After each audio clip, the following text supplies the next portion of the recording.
तर पहिला श्लोक झाला. आता तर दुसरा दुसरा श्लोक श्लोक घेऊया. बघून म्हणतो, चुकायला नको. मना सज्जना भक्ती पंथेची जावे, तरी श्रीहरी पाविजे तो स्वभावे. जनी निंद्यते सर्व सोडून द्यावे, जनी वंद्यते सर्व भावे करावे. बघ आता याचा लिटरल अर्थ म्हणजे जसं लिहिलं तसं घ्यायला गेलं तर हे सज्जन म्हणा, भक्तीच्या मार्गावर जा तर श्रीहरी पावेल, म्हणजे तुला विष्णू पावेल, तुला विष्णूचा अवतार तुला पावेल, म्हणजे देव पावेल. हां, आणि म्हणजे लोक ज्याची निंदा करतात ते सगळं सोडून द्या आणि लोक ज्याला वंदनीय मानतायत ते तुम्ही करा. हां, शब्दचा अर्थ.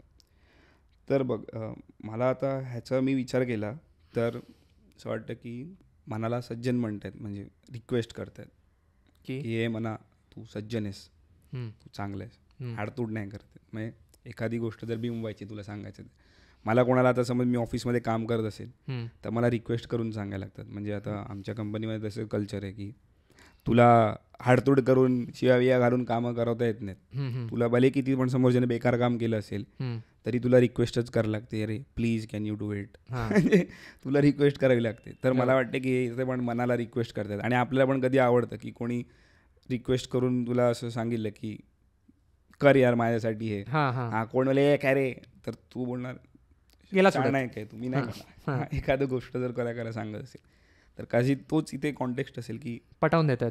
की स्वामी कदाचित त्यांनी असं आहे की तुम्ही मनाला सांगतात की जर तुला बिंबवायचं आहे तर रिक्वेस्ट करतात की हे मना सज्जना भक्तीच्या मार्गावर जातं. भक्तीचा मार्ग ॲज अ लिटरल भक्ती झाली. आपण खूप सारे संत वगैरे आपण वाचलेत शाळेच्या पुस्तकात किंवा आपल्याकडे आहेत, परंपरा आहे संतांची. पण मला इथे आपल्या दृष्टिकोनातून घेतला तर आपण काय देवाची भक्ती करत बसणार नाही दिवसभर, कारण ते केलं तर आपल्या पोटपाणी सांभाळायचं आहे सगळं काही. बरं. तर कदाचित असं आहे की आपण हे घेऊ शकतो की आपण जे काम करतोय त्याला तू भक्ती मानलंस. ओके, तुला काय वाटतं याच्यावरती? भक्ती पंथेची मना सज्जना भक्ती पंथेची जाऊया. आता तिकडे तुला चांगल्या टप्प्यावर पोचायचं असेल तर त्याचे वेगवेगळे मार्ग आहेत. एक योग मार्ग आहे, एक तर्काच्या मार्गाने जाता येईल तुला, आणि योग मार्ग आहे, आणि आणखीन 2 आहेत, आता माझ्या डोक्यात येत नाही आहेत. पण भक्तीचा मार्ग सगळ्यात सोपा असतो असं मानतात, कारण त्याच्यात चुका करायला वाव असतो. कर्म मार्ग आहे, योग मार्ग आहे आणि न्याय मार्ग आहे. मला वाटतं त्याच्यात तुला ते नियम पाळून व्यवस्थितच जावं लागतं. यमनियम व्यवस्थित, डूज अँड डोंट्स असतात की हे करायचं म्हणजे करायचं आणि हे नाही करायचं म्हणजे नाही करायचं. भक्तीच्या मार्गात तुला चुका करायला वाव असतो की चुका करत करत माणूस शिकतो. असं नाही की बाकी ठिकाणी चुका, पण तिथे असं असतं की आता योगासनं करताना तू चुकलास तर काहीतरी भलतंच होईल ना तुला, म्हणजे तुला इजा होऊ शकते किंवा काय तुझं नुकसान नाही तेवढं जास्त हाय स्टेक. मी माझं ऐकलेलं, मी एक योगासनाच्या क्लासला जात होतो तर ते म्हणाले की म्हणतात की त्याच्यात चक्र जागृत करत जातात लोक, समाधी अवस्था, पण त्याच्यात असं की आपली कुंडलिनी चक्र ते जागृत करत जातात. तर त्यांनी सांगितलं की वरती पण चक्र असतं. तर त्यांनी सांगितलं की त्यांचे कोण गुरु होते त्यांनी ते जागृत केलं आणि ते कोमात गेले, कारण त्यांना परत येता आलं नाही शरीरात. असं म्हणतात की आत्मा शरीरातून बाहेर जातो आणि मग त्यांना हे कळलं की आत्मा शरीरातून बाहेर कसा काढायचा, पण तो आला नाही परत. ते कोमात गेले. जसं तू म्हणालास की त्याच्यात चुका होऊ शकतात, तिथे चुका करायला वाव कमी असतो. तू अपघात वगैरे होऊ शकतो म्हण, किंवा त्याचे तुझ्या कृतीचे परिणाम. आता हे फक्त शरीरापुरतं बोललो आपण, पण त्यातले तू त्याचा आयुष्यात आचरणात आणताना भयंकर त्याचे परिणाम होऊ शकतात ना जर तुझ्या चुका झाल्या तर. भक्तिमार्ग तुलनेनं सोपा आहे की त्याच्यात चुका करायला वाव असतो की ठीक आहे, भक्ती करता करता तू चुकलास, हरकत नाही, सुधार, बरोबर. तर तो सोपा मार्ग ठरतो. म्हणजे उदाहरणार्थ आता आपल्याला शेअर मार्केटबद्दल आपण ऐकतो की लोक एकदम थेट ऑप्शन्स आणि फ्युचर्समध्ये घुसतात कारण त्यातनं जास्त कमावता येतात, आणि 90% आपल्याला पहिलाच येतं, 90% लोक तोट्यात जातात, बरोबर. चुका करायला वाव नाही. म्हणजे तुला काही येत नाहीये तर तो वॉरन बफेने सांगून ठेवलंय की तुम्हाला काही येत नसेल, कुठे कशात पैसे घालावे, अगदी स्टॉक सुद्धा कुठले निवडतात तुम्हाला कळत नसेल, सरळ ETF मध्ये पैसे टाका आणि विसरून जा, ते आपोआप वाढतील. एक ठराविक वर्षात, 10 वर्षात, 20 वर्षात, 40 वर्षात वाढतील. तर तसं भक्ती मार्गाचा आहे की हा सोपा मार्ग, त्यातल्या त्यात तुलनेने हा सोपा मार्ग मानला जातो. आणि म्हणून हा दुसराच श्लोक आहे. म्हणजे खरं तर हा पहिला श्लोक आहे सल्ल्याच्या हिशोबाने, कारण पहिला श्लोक वंदन होतं, बरोबर. तर सुरुवात कशी करावी, सुरुवात भक्ती मार्गानं करावी असं सांगितलेलं आहे की तुला चांगलं व्हायचंय, तुला रामाच्या पंथावर जायचंय, म्हणून भक्ती मार्ग निवड. आणि मग तू मना सज्जना म्हणालास ते अगदी बरोबर म्हणालास, कारण माझ्याही डोक्यात तेच आलं होतं की मला कायम असं वाटतं की आता विशेष पुरुषांबद्दल बोलायचं झालं तर की एक मानसिकता अशी की अरे तो शेवटी पुरुषच आहे, किंवा शेवटी तू पुरुषच आहे, तो हरामखोरच वागणार, तो नीचच असणार, ही जी अपेक्षा ठेवली जाते पुरुषांकडून की पुरुष आहे म्हटल्यावर त्याच्यावर संशय घ्या किंवा तो हलकटपणा करणार वगैरे वगैरे. त्यानं होतं काय की आपल्या डोक्यात विचार असा येतो की न्यूनगंड तयार होतो एक प्रकारचा की अरे पुरुषांकडनं अपेक्षा कमी असतात चांगल्या वागणुकीच्या बाबतीत. तर मला नेहमी वाटतं की आपल्याला वाटतं त्यापेक्षा आपण जास्त चांगले असतो. आता एक मला ह्याच्यावर एक वाटलं की कधी बा आपण चुकत असतो ना, तर आपण असं विचार येतो अरे वेड्या काय करतोयस, तर आपण वेड्या म्हणतो. आपण रामदास स्वामींनी उलट केले, सज्जना. म्हणजे आपण स्वतःला नावं ठेवत बसतो. आपण म्हणतो अरे वेडा आहे, म्हणजे तू मेंदूला सांगतोय तुझ्या सबकॉन्शियस माइंडला की तू वेडा आहेस. पण इथे रामदास स्वामीने उलट केले, ते सांगतात की नाही तू सज्जन आहेस. म्हणजे आपण कधी बोलतात बघ की तू जसा विचार करत जातोस ना तसं होतात गोष्टी, बरोबर. तर हेच कदाचित स्वामी पण करत असतील की तू आधीच सांगतेस की तू सज्जन आहेस, म्हणजे भले तू नसशील पण तू त्या दिशेने वाटचाल करशील. कारण त्याला बिंबवून तू स्वतःला तू एकदा सज्जन म्हटलंस की तू स्वतःकडनं एक तू अपेक्षा निर्मिती करतोस ना स्वतः. अच्छा ठीक आहे, मी स्वतःला सज्जन म्हणतोय, तर माझ्या दृष्टीने सज्जनपणा काय असतो तसा मी शक्य तिथे वागणार. सतत स्वतःला मी आठवण करून देत राहिलो. ॲटॉमिक हॅबिटमध्ये मी वाचलेलं आहे की जर तुम्ही सिगरेट पित असाल आणि तुम्हाला सोडायची असेल तर तुम्ही सांगा की मी पितच नाही, मी सिगरेट पिणारा मनुष्यच नाही, I am not a smoker. म्हणजे त्याने काय की तुम्ही बिंबवत आहे स्वतःवरती की मी हे नाही आहे, आणि मी जे काय आहे ना ते तू स्वतःच्या मनाला सांगतोयस. तर इथे पण काही तेच करतायत स्वामी की आपण सांगतोय स्वतःला की तू सज्जन आहेस, मग तू त्या दिशेने वाटचाल करशील, आपोआप वाटचाल करशील. आणि मग चुका नाही व्हाव्या भक्ती मार्गावर असल्यामुळे, की ठीक आहे मी चुका करतोय, म्हणजे असं पण असेल की तू आयुष्यात चुका कर पण शिक त्यातून. म्हणजे असा मार्ग निवड, की असा मार्ग निवड की तू चुका करू शकशील. जसं की तू स्टॉक मार्केटचं उदाहरण दिलंस की तू सुरुवात करतेस, तू बाबा तू पहिला शिकते आणि शेअरमधून सुरुवात कर, ऑप्शन आणि फ्युचरकडे न जाता, कारण त्याच्यात ज्या गोष्टींमध्ये वावच नाही आहे चुका करायला, बरोबर, तू बरबाद होशील तिकडे. किंवा त्यातलंही तुला कळत नसेल, जर आपल्याकडे वेळ नसेल तेवढा. मूळ भक्ती मार्ग सोपा म्हणतात, तो काय म्हणतात आता कर्ममार्ग, न्यायमार्ग, योग मार्ग. आता हे सगळं, या सगळ्यातनं आपण जायचं म्हणतो ते कशासाठी जायचं म्हणतो की स्वतःमध्ये बदल घडवून आणण्यासाठी, स्वतःला सुधारण्यासाठी. पण आपलं प्राधान्य त्याला नाही आहे, असायला हवं. पण आपल्याला बाकी 12 भानगडी आहेत, 4 कामं आहेत, आपलं व्यवसाय आहे, काम आहे, नोकरी आहे, तर त्यात सगळा आठवडा निघून जातो. जो काय मोकळा वेळ मिळतो तो घरच्यांना द्या किंवा घरातली कामं करा. हे सगळं आटपून आत्तासुद्धा आपल्याला शक्य तितका वेळ, हा पॉडकास्टसाठी सुद्धा वेळ काढताना आपली मारामार होते, बरोबर. तर मग हे करून त्यातल्या त्यात जे करणं सोपं आहे ते आपण करतो, बरोबर. मग जर तुला अगदी योग मार्ग निवडणं शक्य नसेल, तेवढी तपश्चर्या शक्य नसेल, कर्ममार्ग खूप कठीण वाटत, कर्माचं एक मी वाचलेलं कर्माचा सिद्धांत नावाचं पुस्तक वाचलेलं, आता लेखक आठवत नाहीयेत, पण त्यांनी दिलेलं की तुझं पुण्य आणि पाप हे निगेट होत नाहीत. म्हणजे समज तुझ्या हातून काहीतरी पाप घडलं, तू मर्डर केलंस कोणाचा, आणि नंतर जाऊन तू कोणाचा जीव वाचवलास, किंवा समज तू कोणाला पैसे दिलेस हॉस्पिटलमध्ये जीव वाचवायला, तर तू एक चांगलं काम केलंस आणि एक वाईट काम केलंस, मग हे नल होत नाहीत त्यांचे, म्हणजे +1 -1 असे ते 0 होत नाही, आपापसात ऍडजस्ट होत नाहीत. म्हणजे ते तुझं पहिलं पोच जातात, तुझं पाप पहिलं पोच जातं, तुझं पुण्य पहिलं पोच जातं. किती पुण्य कर पण तू पाप कमीच ठेवायला हवंस, असं काही नाहीये. ऐक, काय म्हणून मला डोकं बोललो हे काय बापरे, की ही एक गोष्ट झाली की तुझं पाप वाढत गेलं आणि मग पुण्य वाढत गेलं, ठीक आहे. तर त्यांनी लिहिलं की जर तुझं जे पाप जास्ती झाले ना, तर तुझे ते पापाची फळं भोगायला तुझा जन्म होत राहणार. ओके. आणि मग तू पुण्य, समज तू त्या जन्मात पुण्य केलीस तर परत तू त्या पुण्याची फळं भोगायला जन्म घेत राहणार, आणि मग तू सुटणारच नाही ह्याच्यामधून. तुझा म्हणजे आपलं गोल काय म्हणतात की काहीच करायचं नाही, की आपलं गोल काय म्हणतात की आपल्याला काय म्हणतात आपण यार त्याला, मुक्ती मिळवायचा गोल असतो, मोक्ष मिळवायचा, मुक्ती मोक्ष. तर जर हे असं असेल तर तुझा मोक्ष कसा मिळेल? म्हणून तू म्हणालास ना जे की भक्ती मार्ग सोपा ह्या म्हणा, काही तर कठीणच आहे ना, तू काहीच करायचं. म्हणून तू बघितलं काही काही ते अघोरी असतात जे फक्त उभे असतात किंवा ते बसून असतात फक्त वर्षानुवर्ष. मग ते ॲक्टिव्हिटी अशी काहीच करत नाही की ज्याने पाप होते किंवा पुण्य होते. पण हे त्या पुस्तकात लिहिलं.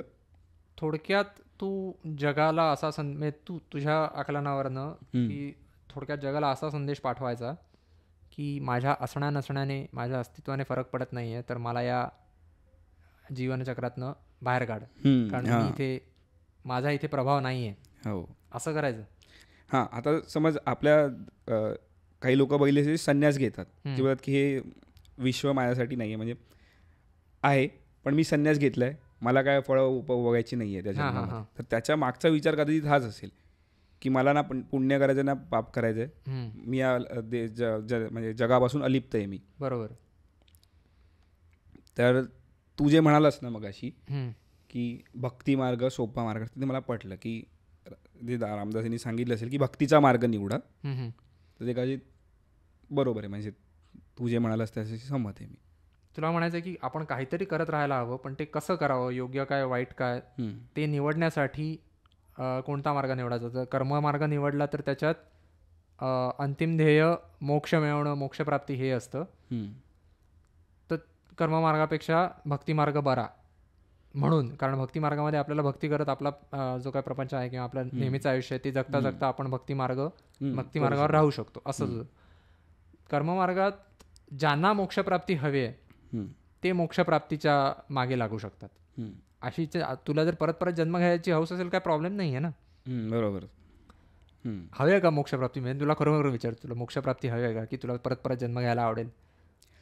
आता तेच जर असेल तर, जर खरोखर आपल्याला माहिती नाही की परत परत जन्म मिळतो की नाही, त्याचा जर आपण प्रतिकात्मक अर्थ काढायचा म्हटला, माझा आताचं आयुष्य समज जर चांगलं चाललंय तर मला वाटेल की हा परत पाहिजे, मस्त जगायला पाहिजे, बरोबर, परत परत जन्मायला पाहिजे. पण असंही वाटू शकतं ना की हे आयुष्य वाईट होतं, मला पुढच्या जन्मात जरा बरं वाटावं. हां, तसं पण असू शकतं. तसं पण असू शकतं. पण मला जर त्याचा प्रतिकात्मक अर्थ काढायचा म्हटला कर्मसिद्धांताचा, तर त्याचा असाही अर्थ लावता येईल की तू जे काय चांगलं करशील किंवा तू जे काय वाईट करशील त्या सगळ्याची फळं तुला भोगावी किंवा उपभोगावी लागतील.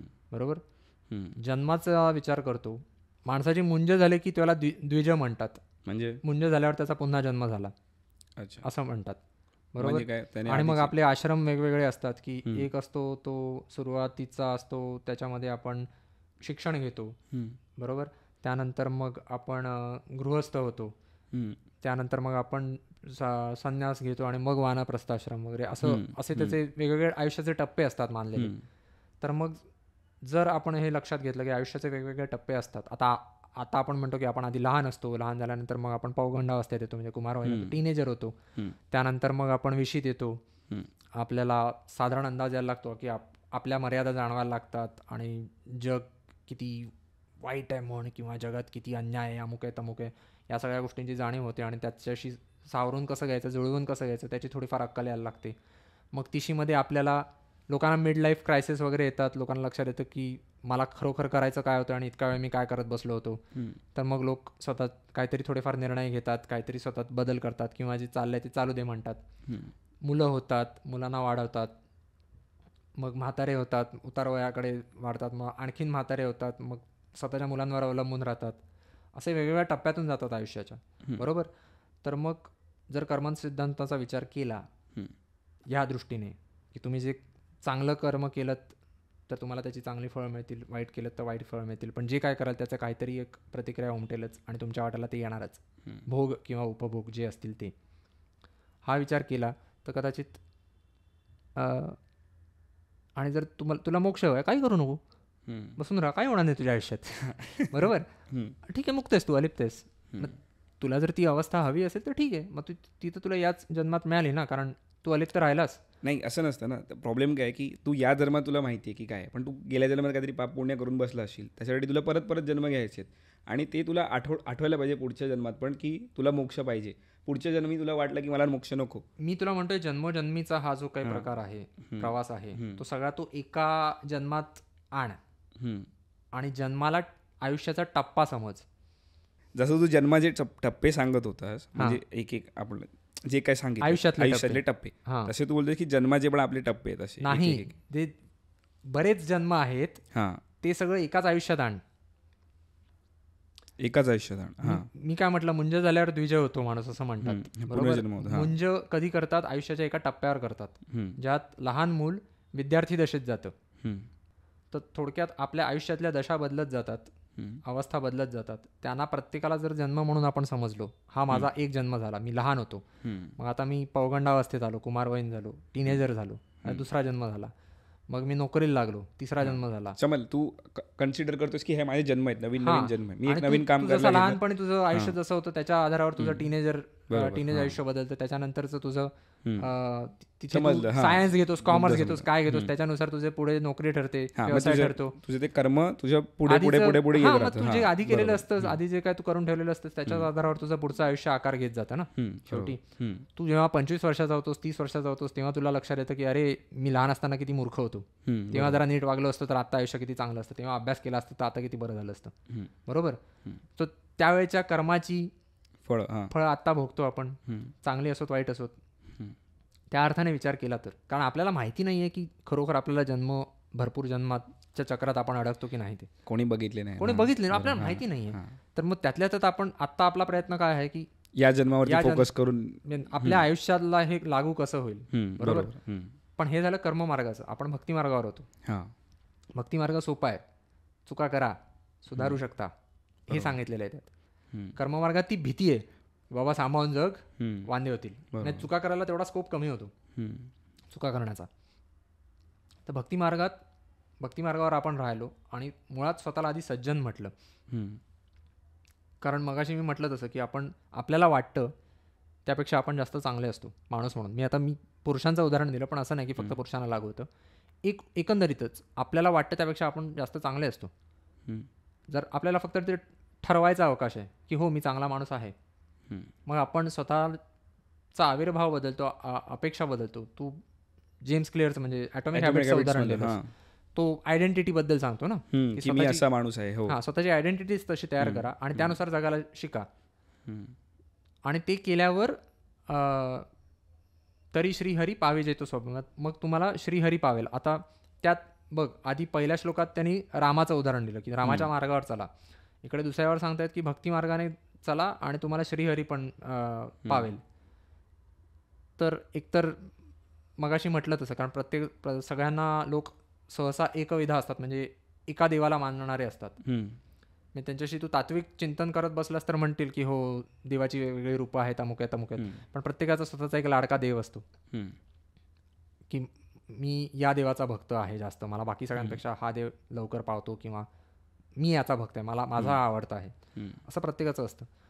तर मला वाटतं रामदास स्वामी इथे रचना करताना ते शक्य तितक्या देवांना सामावून घेत असावेत.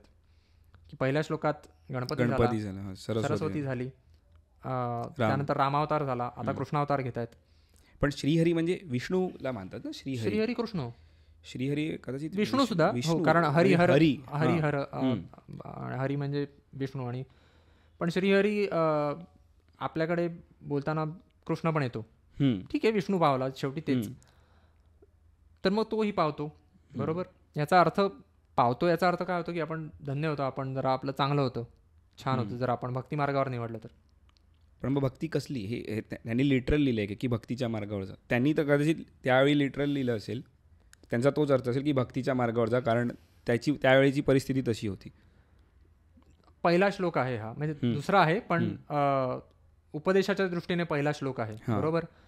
तर सुरुवात भक्तीच्या मार्गावर न करा असं म्हटलेलं असेल. याचा भक्ती म्हणजे आता भक्ती मार्गात तू चिंतन करत राहतोस, अभंग म्हणत राहतोस, किंवा देवाचं नाव घेत राहतोस, तर त्या दृष्टीने सुरुवात तुम्हाला दुसरं काही येत नाही आहे इतर मार्गांपेक्षा, तर भक्तीचा मार्ग निवडा. कळलं ते. माझं म्हणणं हे आहे की त्या काळची परिस्थिती अशी असेल की लोकांना ते सांगत असतील की भक्तीच्या मार्गावर राहा, कारण त्यावेळी संत पण खूप होते, म्हणजे संत रामदास ज्या काळात होते त्या काळात सुलतानी राजवट होती, म्हणूनच फिरायचे आणि गजल करत त्यांचं सांगत फिरायचे.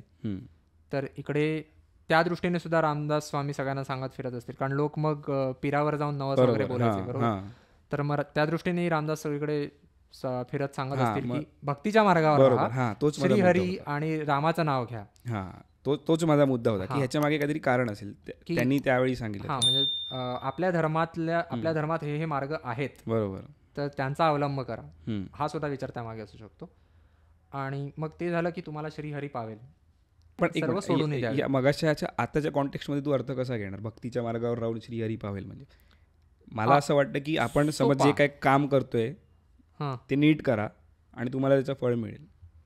ते झालंच, पण ते तू कुठल्याही मार्गासाठी म्हणू शकतोस. भक्ती मार्गच का, राजमार्ग? कारण तो सोपा आहे. कारण तो सोपा आहे ना. म्हणजे आता तुला जर फ्युचर्स आणि ऑप्शन्स मध्ये कसं करावं तुला माहिती नाही, स्टॉक्स कुठले वेचावेत तुला माहिती नाही, सरळ ETF घे आणि गप्प बस, हे झालं. किंवा म्युच्युअल फंडात SIP चालू कर कोणाला, तुझ्या एजंटला विचारून.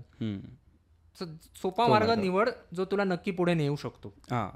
कदाचित तो तुला अगदी पार शेवटपर्यंत पोहोचवेलच असं नाही, पण तुझ्यासाठी आता प्रारंभिक टप्प्यावर जे पहिला उपदेश तो, म्हणून तो पहिला उद्देश आहे की भक्ती मार्गाने आपण सुरुवात करूया. आणि असंही असेल की त्याचं स्पष्टीकरण पुढे येऊ शकतं ना. बरोबर, कारण खूप श्लोक आहे. तर तो एक झाला. मग तुला श्रीहरी पावेल हे आधी वचन देऊन पुढे. आता कुठली सेल्फ हेल्प पुस्तकं असतात बघ, त्याच्यामध्ये काय असतं, तुम्ही जर या पुस्तकात मी दिलेले सगळे 4 पावलं व्यवस्थित पाळलीत तर तुम्हाला पुस्तकाच्या शेवट हे पुस्तक वाचून होईपर्यंत तुमचं आयुष्य फार बदललेलं असेल वगैरे, असे काही काही वचनं असतात ना त्यामध्ये. तर तसा असा शब्द दिलेला असू शकतो की बघ तू भक्ती मार्गावर राहिलास, मी आता सांगण्यात जाणार आहे कसं करायचं ते, तर तुला श्रीहरी नक्की पावेल, असं सांगू शकतो. थोडक्यात तुझं जे काय ध्येय असेल ते तुला मिळेल, ध्येयपूर्ती होईल तुझी. एक ते झालं. मग सुरुवात कुठून करायची? तर ठीक आहे बाबा, माणसाची सुरुवातच इथून आहे की बाबा चांगलं काय वाईट काय मला कळत नाही आहे, बरोबर. तर मग जनी निंद्यते सर्व सोडून द्यावे आणि जनी वंद्यते सर्व भावे करावे, हे सर्व भावे करावे हा पहिला उपदेश झाला त्या दृष्टीने त्यांचा. तो तुला पटतो?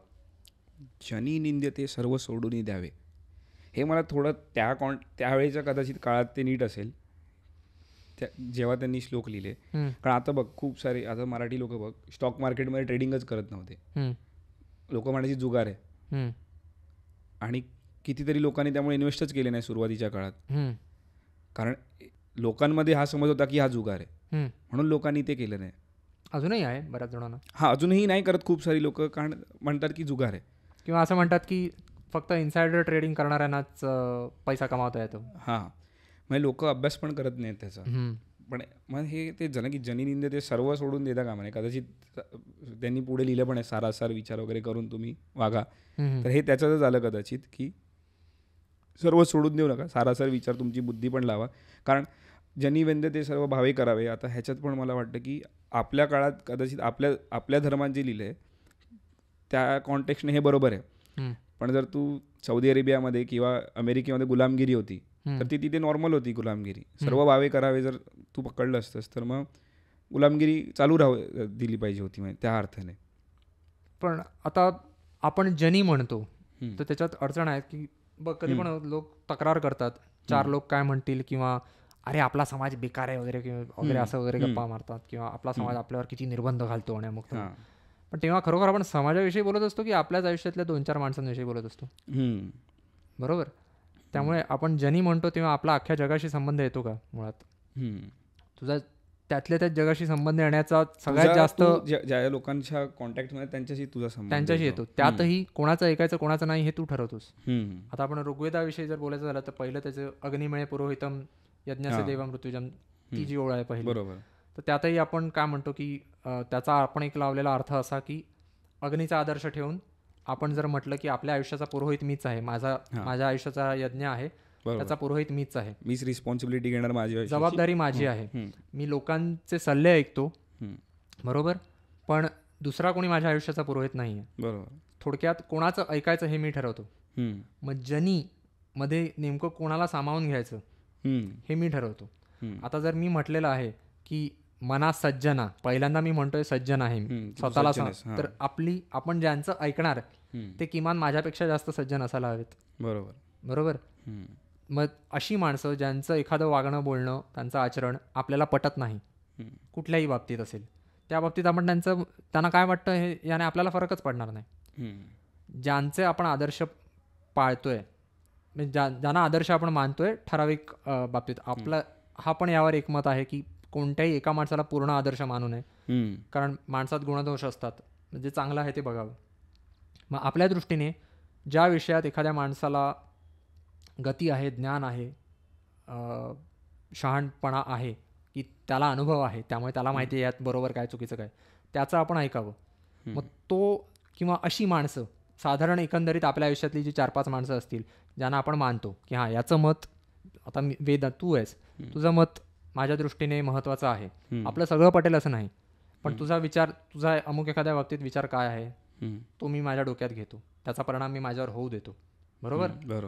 मग तुझ्या दृष्टीने जे निंदे आहे, तुझ्या दृष्टीने जे बरोबर नाही ते मी ऐकतोय, तसं तुझ्याबरोबर आणखीन 3-4 माणसांचं ऐकतोय. मग साधारण जे मला दिसेल की अरे ठीक आहे, ही 4 माणसं माझ्या ओळखीतली ज्यांच्या मताचा मी आदर करतो, ती या अमुक एका गोष्टीला वाईटच ठरवतात. मग भले ते असेल, समजा तुम्ही 4ही जण म्हणालात की बाबा शेअर मार्केट म्हणजे जुगार आहे, असं तुम्ही म्हणालात समजा, ठीक आहे, सुरुवात आहे. हां, मग तेच ना, कारण नाही बघ, आता माझं काय म्हणणं आहे की ते त्यांनी जे कॉन्टेक्स्ट लिहिलं ना, त्यांनी त्याच्या काळात बरोबर लिहिलं की त्यांनी एक आदर्श समाज ठेवला आहे डोळ्यासमोर, पण तो काळापुरता आहे असं नाही वाटत आहे मला टप्पा वाटतोय. कारण तू सुरुवात केलीस ना आत्ता. कसली? आपण स्वतःला सुधारण्याची सुरुवात केली आहे आणि हा दुसरा श्लोक आहे. बरोबर. आत्ता सुरुवात या गृहीतकावर झाले की मी सज्जन आहे. बरोबर. आणि मी सज्जन आहे हे मला आचरणात आणायचं आहे, आणि कुठून सुरुवात करावी हे मला माहित नाही. तर मग सुरुवात म्हणून साधारण लोक कशाला चांगलं म्हणतायत आणि कशाला वाईट म्हणतायत. दारू पिऊ नये, सिगरेट पिऊ नये, ह्या गोष्टी की ज्या वाईट आहेत असं. आता आपण एकच शेअर मार्केट पकडून बसलो किंवा दुसरा कुठला तरी असा विषय पकडून बसलो ज्याच्यामध्ये लोकांचं मत ठराविक बाजूला कळतं, कदाचित सुरुवातीच्या टप्प्यात आपलाही तसा पूर्वग्रह होऊ शकतो. ते एक ऑपॉर्च्युनिटी कॉस्ट त्याची असेल. पण जर आपण शिकायचं ठरवलंय तर एक टप्पा कधीतरी असा येईल जेव्हा ऐकावे जनाचे करावे मनाचे हे होणार. बरोबर. पण आत्ता तू सुरुवातीच्या टप्प्याला आहेस ज्याच्यात तू स्वतःलाही जाणीव करून दिलेली आहेस की मी सज्जन आहे आणि मला माझ्यापेक्षा जास्त सज्जन जी माणसं वाटतात त्यांचं ऐकायचं आहे.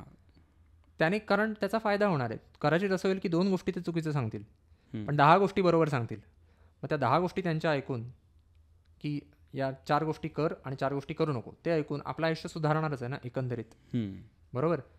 आता ETF मध्ये समजा तू सगळेच पैसे ETF मध्ये टाकत बसलास, त्याचा ग्रोथ रेट तो साधारण स्थिर असेल, हळूहळू वाढत जाईल. तुला 20 वर्ष थांबावं लागेल, 25 वर्ष थांबावं लागेल पूर्ण वाढायला. बरोबर. त्या ह्याच्यात समजा तू एखादी काही मल्टीबॅगरमध्ये पैसे टाकले असतेस तर तू कमावले सुद्धा असतेस. बरोबर. असं होऊ शकतं. पण मल्टीबॅगर निवडावेत कसे यासाठीचा जो अभ्यास तुला करावा लागेल, म्हणून त्या टप्प्यावर तू आता नाहीयेस. म्हणून तू सुरुवातीची स्टेप आहे, म्हणून सुरुवातीची स्टेप म्हणून तू ETF घेतलास किंवा SIP मध्ये पैसे गुंतवलेस. तर त्याच हिशोबाने सुरुवातीची पावलं म्हणून बाबा आपल्यापेक्षा जी शहाणी वाटतात सहसा ती काय सांगतात त्या सगळ्यांचं तू एकंदर मत घेशील की 4 जणांनी या विषयावर हेच मत दिलंय तर मी तेच मत पाळतो. अच्छा.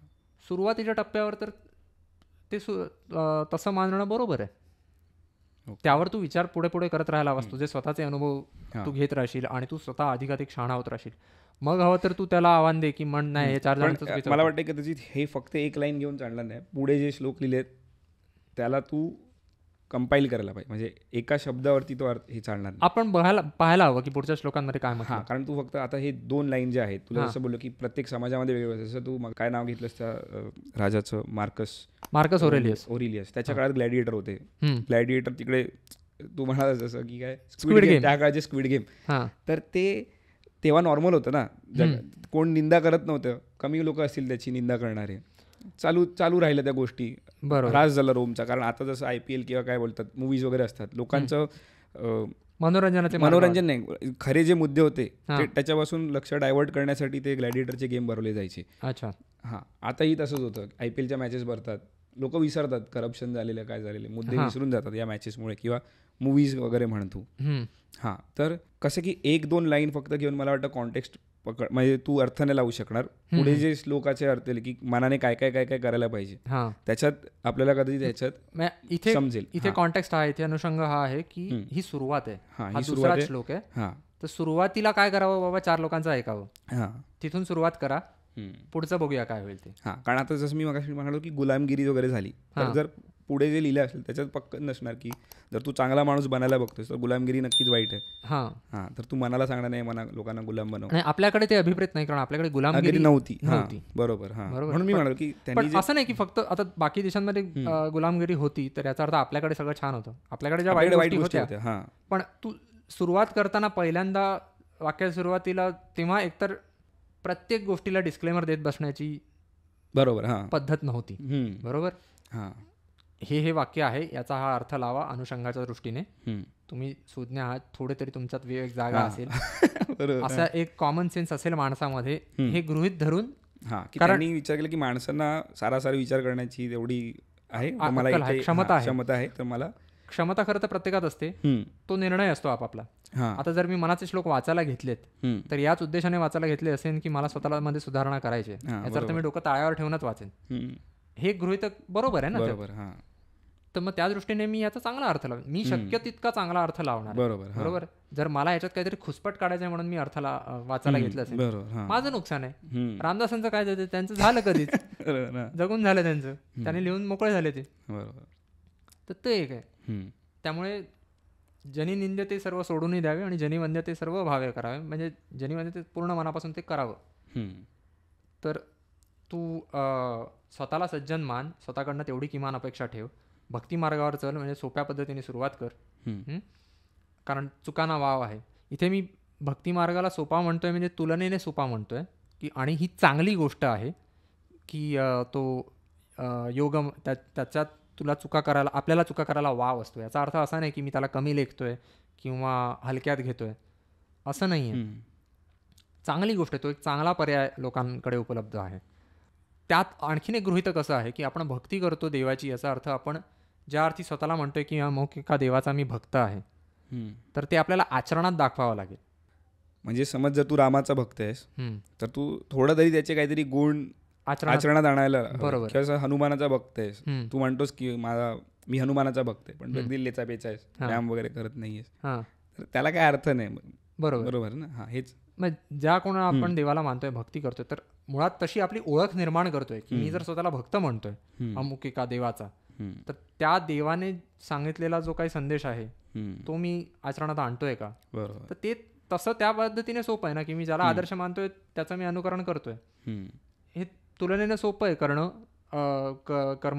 कर्ममार्ग आणि योग मार्ग वगैरे निवडून ते सगळं करत म्हणजे असं नाही की ते करू नये, ज्यांना जमतंय त्यांनी नक्की करावं, पण सुरुवातीच्या टप्प्यावर इथून सुरुवात करणं सोपं आहे. तर तो झाला. तर स्वतःला सज्जन माना, भक्तीचा मार्ग मग निवडा, मग तुम्हाला फळ नक्की मिळेल. आणि सुरुवातीला तो भक्तीच्या मार्गावर कसं चालावं, तर साधारण 4 लोकांचं ऐका, ते काय चांगलं म्हणतात ते चांगलं करा, जे वाईट म्हणतात ते करू नका. बरोबर. इथून झाला. हा इथे आपला दुसरा श्लोक संपला. आता तिसरा श्लोक. प्रभाते मनी राम चिंतित जावा, पुढे वैखरी राम आधी वदावा, सदाचार हा थोर सोडू न येतो, जनी तोचितो मानवी धन्य होतो. बरोबर. हा तिसरा झाला. तर याचा तुला लागलेला अर्थ काय? तर पहिली ओळ, प्रभाते मनी राम चिंतित जावा. प्रभाते, दुपारी नाहीये. म्हणजे इथे जे की तुम्ही लवकर उठा, संदेश हा देत आहेत की लवकर उठा आणि रामाचं चिंतन करा. शब्दशः अर्थ जर घेतला, समज आपण शब्दशः अर्थ घेतला तर रामाचं चिंतन करा. पण मला काय वाटतं, समज आता मी जर सकाळी उठतो तर मी विचार कसला करतो, मी फोन बघतो, ईमेल बघतो आणि मला डोक्याला ताप होतो, अरे बापरे एवढं काम आलंय. मला माहित नाही तुझं कसं होतं, पण मला ईमेल येतात रात्री, आणि मग ते रात्री सगळे एवढं मग टेन्शन येतं की अरे बापरे, मग स्ट्रेस येतो. बरोबर. तर मला वाटते की त्या काळात लोक काय करत असतील माहीत नाही, पण आता आपल्याला कॉन्टेक्स्ट हा घेऊ शकतोस तू, की सकाळी उठून तू रामाचं चिंतन नाही, तू असं काहीतरी कर की तुझं माइंड स्ट्रेस कमी होईल डोक्यामधला. रामाचं चिंतन एक मार्ग आहे तो. असं नाही की रामाचंच चिंतन करायला हवं. चिंतन म्हणजे तू विचार करतोस त्या गोष्टीचा. बरोबर की नाही. देव त्यांनी एक सांगितलं की रामाचं चिंतन करा, तू कृष्ण कर, विष्णू कर, कोणीही घे. मध्ये मी याच गोष्टी मी तुला बोललो ना की मी ईमेल बघत होतो सकाळी उठल्या, तर मी बोललो की हे जरा बाजूला सारायला हवं. तर मी एक गोष्ट अशी पण आहे की सकाळी उठल्यावरती पहिलं फोन म्हणजे बघणं डोळ्यावरती मोबाईल. तर मी मध्ये विष्णूचं स्तोत्र लावत होतो, तर त्याने जरा असं वाटायचं की हां बरं वाटते, तर स्ट्रेस कमी होतो. सकाळी उठल्या उठल्या जर मी कामाच्या व्यतिरिक्त काहीतरी दुसरा विचार करतोय तर ती चांगली गोष्ट आहे. तर मला लागलेला अर्थ हा आहे. म्हणजे मला जो या पहिल्या ओळीचा जो अर्थ आहे तो मी घेतला असा की दिवसाची सुरुवात देवाच्या नावाने नामस्मरणाने करावी. हा, म्हणजे तुमचा स्ट्रेस कामाच्या विचाराने करू नका, शांत होतो. हा, तुम्ही असं काहीतरी करा ज्याने तुमचा स्ट्रेस कमी होईल. बरोबर. ते आहे प्रभाते मनी रामचिंतित. एक आता आपण रामाच्या मार्गावर आपण निघालोय, बरोबर. याचा अर्थ काय की तुमच्या वाट्याला काही समस्या आल्या, तुमच्या वाट्याला कुठलेही प्रश्न निर्माण झाले तरी तुम्ही त्यांना तोंड द्याल समर्थपणे, आणि तुम्ही मर्यादा पुरुषोत्तमाचा आदर्श ठेवताय. तर थोडक्यात प्रभाते मनी रामचिंतित जावा, म्हणजे एकतर तू म्हणालास तसं की प्रभाते याचा अर्थ आपल्याला तेव्हा उठायला हवं, बरोबर. आणि लवकर उठणं फार चांगलं असतं. मी तो प्रयोग करून झालाय. तुला पहाटे 4 वाजता. हा, आताही उठतोय का तू?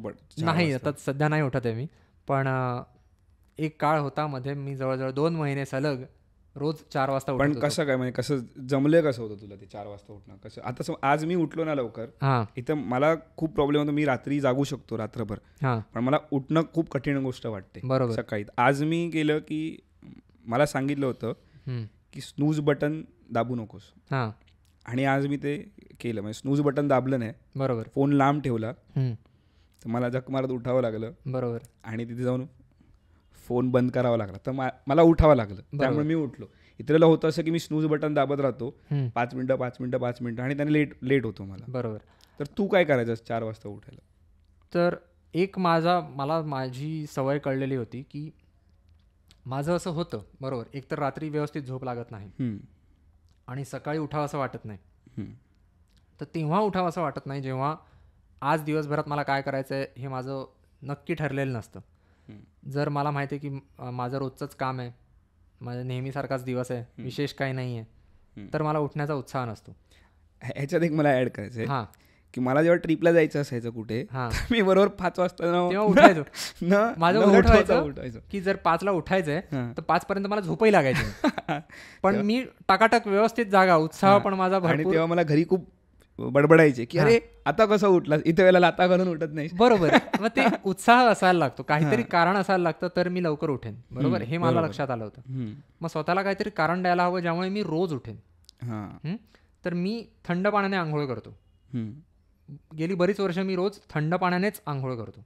आता ते थंड नसतं आपल्याकडचं पाणी, साधं गार असतं, बरोबर. थंडीत थोडंफार थंड होतं.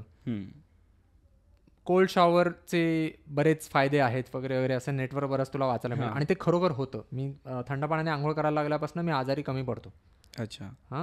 आणि त्याचा फायदा हा असतो की थंड पाण्याने आंघोळ केलं की आपल्या शरीराची उष्णता वाढते, बरं. कॉर्टिझॉल लेवल्स वाढतात, आणि त्यामुळे आपण जागे होतो. झोप उडते. गरम पाण्याने तू सुस्ती येते, कारण तापमान कमी होतं आपलं. तर सकाळी म्हणून गार पाण्याने आंघोळ केली की आपण एकदम ताजेतवाने होतो. तर मला ते आवडतं, मला खरोखर गार पाण्याने आंघोळ करायला आवडतं, आणि म्हणून मी स्वतःला असं सांगितलं की मी 4 वाजता उठणार आणि मी 4:15 वाजता आंघोळीला जाणार. का? कारण मी जर सकाळी उशिरा उठलो 8ला 9ला 10ला 11ला, तर तेव्हा उठल्यानंतर मी आंघोळ करतो तेव्हा आपलं पाणी गार थंड नसतं, साधारण आपल्या साध्या तापमानावर आलेलं असतं. उन्हामुळे आपल्याकडे हिवाळा हा प्रकार नसतो ना, उन्हाळा आणि पावसाळा हे 2च ऋतू असतात म्हणतो आपण, मुंबई पुरतं बोलायचं तरी. तर उन्हाळा आणि पावसाळा हे 2च ऋतू असतात, आणि पावसाळ्यात सुद्धा जेव्हा पाऊस पडत नाही तेव्हा सुद्धा उन्हाळाच असतो. जर की बाबा 4 दिवस पाऊस पडून गेला, 4 दिवस पाऊस पडून गेला, जरी ढगाळ वातावरण असेल तरी उकडत राहतं ना. तर उकाडा आपल्याकडे जास्त असतो, गारवा तेवढा नसतो. मग गारवा त्यातल्या त्यात कधी असू शकतो? पहाटेच्या वेळी जेव्हा तापमान सगळ्यात कमी असतं, सूर्योदयाच्या आधी, बरोबर. म्हणून मग 4 वाजता उठल्यानंतर 4:15ला जर मी आंघोळीला गेलो तर मला मस्त थंड पाण्याने आंघोळ करता येईल, हे माझ्या डोक्यात मी ठेवलं. आणि म्हटलं मला 4 वाजता उठायचं आहे, का? कारण मला 4:15 वाजता थंड पाण्याने आंघोळ करायचं आहे, मस्त मला छान वाटेल. अच्छा. तर मग सुरुवातीचे मी 15 दिवस, कारण मला रात्री, तुला जर 4 वाजता उठायचं तर रात्री 8 वाजता तरी झोपायला हवं, मग तुझे 8 तास झोप होईल, बरोबर. काही जणांना 7 तास लागते, मला 8 तास लागते. 8 वाजता झोपायचं म्हणजे 8 वाजता झोप यायची नाही, कारण सवय नाही ना अजिबात. आणि आपल्याला हे फोन बघत वगैरे बसण्यामुळे 12, 1, 2 वगैरे अशी सवय, आणि त्यावरनं थेट मला 8 वाजता झोपायला स्वतःला भाग पाडायचं होतं. त्यामुळे सुरुवातीचे माझे काही दिवस त्यात गेले की मी 8 वाजता आडवा व्हायचो, झोप लागायची नाही, त्यामुळे माझी रोज 8 तास झोप व्हायची नाही. मी 4ला उठायचो आणि मग दुपारी कधीतरी झोपायचो. अच्छा. मग ते दुपारभरही जागं राहावं म्हणजे मला नंतर दमायला होईल आणि मी 8 वाजता झोपेन. असं करत करत ते थोडं करत मी शेवटी 8ला झोपायची माझी वेळ आणली की मी आडवा झाल्यावर मला 5-10 मिनिटात झोप लागायची. सुरुवातीचे काही दिवस असे गेले की मी 8ला आडवा झालो पण झोप लागायला 10-12 वाजले. त्यामुळे मग दुसऱ्या दिवशी जरी मी 4ला उठलो, 4:15ला आंघोळ केली तरी दुपारी थोडीफार सुस्ती यायची. मग सहसा मी कॉफी न पिणारा मी चहा कॉफी नाही प्यायचो, पण मग मी कॉफी प्यायला लागलो. जागा राहायला रोज रोज नाही, कारण रोज प्यायल्यावर मग त्याचा परिणाम गायब होतो. मग आठवड्यातनं 1-2दा वगैरे कॉफी प्यायला लागलो की त्याची पण वेळ असते की तू दुपारच्या जरासा आधी कॉफी प्यायलास ना तर मग त्याचा पूर्ण परिणाम होतो पुरेसा आणि मग तुला रात्री पण वेळच्या वेळी झोप येते. कारण तू जर संध्याकाळी कॉफी प्यायलास तर परत मग तुझं चक्र बिघडलं. अच्छा, असं होऊ शकतं. म्हणजे ज्यांना सवय आहे त्यांना करायची काय वाटणार नाही. पण 8 वाजता झोपणं प्रत्येकाला शक्य पण नाही ना. आता तू जसं म्हणालास की आता तू करू शकत नाही असते, म्हणजे काय कारण असतील? आळस. ते मी काय उगाच निमित्त देणार नाही. आळस हे महत्वाचं, हे मुख्य कारण आहे. कारण माझं काम मी 6पर्यंत आटपू शकतो सहसा. आता 7 वाजतात हल्ली, पण तेही माझ्यावर आहे. कारण मी जर पहाटे 4 वाजता उठतोय तर आदल्या दिवशी आलेलं मोठं काम असं असेल जे मला काही दिवसात विभागून करावं लागतं, ते मी पहाटे उठल्यावर मी लवकर करू शकतो ना. आता मी रोज 11 वाजता कामाला बसतो, तेव्हा जेव्हा 4 वाजता उठायचं काय फरक पडलेला का? म्हणजे असं का वाटलं का? खूप फरक पडलेला. की कारण एकतर मी दिवसभर जेव्हा माझं चक्र व्यवस्थित बसलं की मी 8 वाजता उठालो, पहिले 10-12 दिवस मी म्हटलं की माझं थोडं अडचण होती, म्हणजे स्ट्रगल होता. पण मग एकदा मला 8 वाजता मी झोपायला लागलो, व्यवस्थित झोप लागायला लागली आणि मी 4 वाजता उठायला लागलो. मस्त जायचा दिवस. मी रोज जिमला जायचो, व्यायाम करायचो, वेळच्या वेळी खायचो, दिवसातून 4-5 वेळा तर आरामात खाणं व्हायचं. बऱ्याचदा असं होतं की आपलं खाणं चुकतं, बरोबर. माझा नाश्ता होत नाही कारण मी लेट उठतो, उशिरा उठतो, मग माझं डायरेक्ट जेवण होतं आणि मग ते सगळं, मग तो आपला ब्रंच असतो. मग त्यानंतर पण आपल्याला दुसरी भूक पण उशिरा लागते आणि मग संध्याकाळी थेट जेवण होतं. मग दिवसात आपण 2 किंवा 3 वेळा जेवतो, बरोबर. तर ते माझं 4 आणि 5 वेळा जेवण होत होतं आणि मला जास्त खायची गरज आहे, तर मला वजन वाढवायचं आहे. कारण तर ते माझं होत होतं, ते माझं वजन व्यवस्थित वाढतंय, मी पूर्ण वेळ ताजा राहतोय आणि माझी कामं वेळच्या वेळी आटपत आहेत. कारण मी सकाळच्या वेळेत उत्साह भरपूर ना, तर आदल्या दिवशीचं काही उरायचंच नाही. जे काय असेल ते त्याच वेळेत 11 वाजता आता मी कामाला बसतो, 11 वाजेपर्यंत माझी सगळी कामं आटपलेली असायची. अच्छा. मग त्यामुळे मला जे करायचं ते मला वाचायचं, मी पुस्तक वाचू शकतो. दिवस मिळायचा कारण तू लवकर उठायचं आणि 8 वाजता मी झोपणार आहे. त्यामुळे असंही नाही की मला आता दिवसभर काय करू, 8 पर्यंतच वेळ आहे माझ्याकडे, बरोबर. मग घरातली पण मी व्यवस्थित सगळी कामं करत होतो, त्यामुळे सगळं व्यवस्थित चालू होतं. आणि त्याचा मुख्य फायदा हा होतो की मी 4ला उठून 9-10 वाजेपर्यंत, खरं तर माझ्या बाबतीत 11 वाजेपर्यंत, माझे क्लायंट मला 11 वाजता कामं पाठवतात. 11 वाजल्यापासून सुरू होतं माझं काम, फोन येतात तेव्हा सगळं तेव्हापासून सुरू होतं. 4 ते 11 मला कोणीच फोन नाही करत आहे, मेसेज नाही करत आहे, काय नाही, त्रास नाही, काय नाही. मग पूर्ण मला एकांत मिळतो. आणि 8 वाजता मी घरच्यांना आणि तुम्हाला सगळ्यांना सांगून ठेवलेलं होतं की मी 8 वाजता झोपणार आहे, मला कोणी फोन नाही करायचा, केला तर मी नाही उचलणार, आणि मी डू नॉट डिस्टर्बवर टाकून मोकळा व्हायचो. घरच्यांना आपण एक्सेप्शनवर ठेवतो की एकदा तुम्हाला त्यांना सांगून ठेवलंय की मला करू नका, तर काहीतरी गरज असल्याशिवाय ते करणार नाहीत, हे एक गृहीतक आहे. पण त्यांना DND मध्ये एक्सेप्शनमध्ये ठेवून द्यायचं त्यांचे नंबर, आणि फोन आला तर घ्यायचा, काय काम होत असेल तर. तसं काय झालं नाही, होऊही नाही. अगदीच काय लागलं. 8 वाजता झोपायला जेवायचंच किती वाजता रात्री? मग 6:30-7ला जेवायचं मी लक्ष ठेवायचो. कधी कधी 8 ते 8:30 व्हायचे, पण 7 पर्यंत माझं जेवण आटपत होतं तेव्हा. आणि मी स्वयंपाक तो सगळा दिवसभराच्या हिशेबाने करायचो, त्यामुळे ते पाळत होतो. अगदीच क्वचित असं झालं की स्वयंपाकाला वेळ नाही मिळाला किंवा कंटाळा केला मी, तर मग खालून काहीतरी आणायचं, पोळी भाजी वगैरे, आणि खाऊन पटकन मग 8 वाजता झोपणं हे मी कायम ठेवलेलं होतं. 8 ते 8:30 झाले असतील, पण 4ला उठायचो. बरोबर. आणि ते जोवर पाळलं तोवर मस्त होतं. पण हे चांगलं आहे. 7 वाजता वगैरे जेवत होतास, मी आता 7 वाजता जेवतो, 7-7:30 पर्यंत. तर कसं आहे की तू झोपायच्या आधी तुला 3 तास मिळतात ते अन्न पचायला, बरोबर. नाहीतर होतं असं की 9:30ला तू जेवलास, 10 वाजता जेवलास आणि मग 11 वाजता झोपलास, किंवा 10 वाजता. मी 7ला जेवून 8ला झोपायचो, ते पण लगेचच व्हायचं. ते पण जरा मला वाटतं माझं लक्ष हे असायचं की मला 6 वाजता जेवायचं आहे. अच्छा. ते 1-2दाच जमलं असेल, पण मला सहसा 7 वाजायचे. त्यात मी काय, किंवा तू रात्री जेवला नसतंस तरी चाललं असतं. तेही मी करून पाहिलं, पण नाही, मग मला झोप नाही लागत. मला रात्री जेवावं लागतं. अच्छा. कारण मी हे काही वेळा केले की मी सकाळी नाश्ता केला, दुपारी जेवलो आणि रात्री जेवलो नाही, किंवा फक्त फळं खाल्ली, कारण हलकी असतात पचायला. बरोबर. आणि मग त्याच्यामध्ये तुझं इंटरमिडिएट फास्टिंग पण झालं. आपण उपवास बोलतो. मला आधी वाटायचं अरे उपवास काय काय करत राहतात लोक उपवास, म्हणजे आजी वगैरे करायची. मला खा, कसलं उपवास करतेस, हां खाशील तर होशील. पण मग विचार केला की यार जेव्हा हे बाकीचं आता आपण ऐकतो ना इंटरमिडिएट फास्टिंग वगैरे, मग लक्षात आलं की अरे हां ह्याला काहीतरी अर्थ आहे. म्हणजे कदाचित लोकांना देवाच्या नावावरती सांगितलं गेलं असेल की हा वार तो वार पाळा, पण तुला ते MMA मध्ये आपण जात होतो, ते सर म्हणालेले की जर तुम्हाला व्यायाम करायचा अति एक्सरसाइज तर 48 तास तुम्हाला लागतात चिकन वगैरे पचायला. मला माहीत नाही ॲक्च्युली किती लागत असतील, पण जास्त वेळ लागतो नॉनव्हेज खाणं पचायला. व्हेजपेक्षा प्रथिनं जेवढं जास्त खाशील तेवढं तुला शरीरावर वेळ लागतो, दाब येतो तेवढा. म्हणून कदाचित ते आपले एक दिवस सोडून असे वार दिले. बरोबर. ते खाण्याच्या बाबतीत ते होतंच. आणि एकंदरीतच आता भक्ती मार्ग निवडा वगैरे सांगितलेला आहे, तर त्या बाबतीत मला नेहमी असं वाटतं की देवाचं नाव घेऊन लोकांना आकर्षित करून घ्यायचे आणि देवाच्या नावात जो चांगला संदेश लोकांपर्यंत पोहोचायला हवा तो गिफ्ट रॅप करून लोकांना द्यायचे. कारण लोक नुसतं ऐकणार नाहीत. तुला जर मी 4 गोष्टी जास्त फक्त सांगायला आलो की बाबा ह्या 4 गोष्टी तू करायला हव्यास, म्हणजे जा रे काय मला टोचन देत बसतोस, निघालो. त्यापेक्षा आता सेल्फ हेल्प आपण स्वतःहून ठरवून त्यात घुसतोय म्हणून, पण बहुतेक लोकांना त्याची पडलेलीच नसते. प्रत्येकाला वाटत असतं मी शाण आहे, आणि ते वयाच्या कुठल्याही टप्प्यावर वाटू शकतं. बरोबर.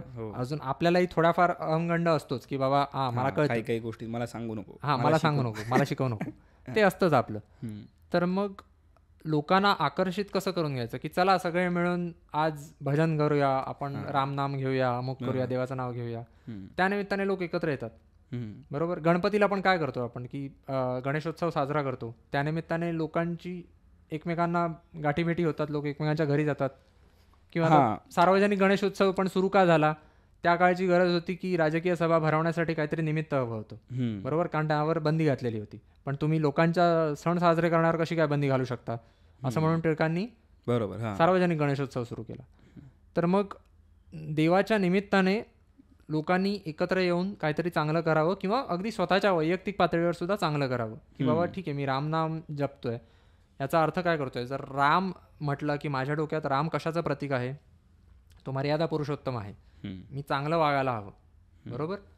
तर दर सकाळी दर पहाटे उठून जर मी स्वतःला आठवण करून देतोय रामाची की मी रामासारखं वागायला हवं. बरोबर. जर मी रामाचा आदर्श ठेवायला हवा, याचा अर्थ काय, दररोज सकाळी मी पहाटे उठून मी स्वतःला सांगतोय की मी रामासारखा शक्य आज माझ्या वाट्याला जे येईल इथे मला एक त्याचा सामना करणार. मला एक तू मागे म्हणालेलंस हरिवंशराय बच्चनांची कविता अग्निपथ, मग ते रामाशीच रिलेट होतं. हेच झालं ना की पण त्यात तर ते आव्हान स्वीकारते, चांगलंच आहे. मग रामाने पण स्वीकारलंच ना.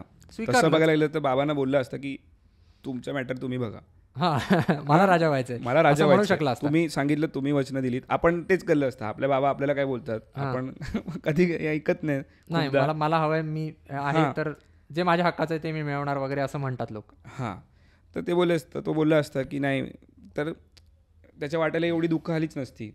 त्याने ते स्वीकारलं ना की माझे वडील वचन दिलंय की सांगतात तर मी ऐकतो. बरोबर. तोच आता अग्निपथ तू उल्लेख केलास तर आपण ती कविता म्हणू शकतो की काय होतं, वृक्ष हो खडे हो भले हो घने हो बडे एकपत छाव की मांगमत अग्निपथ.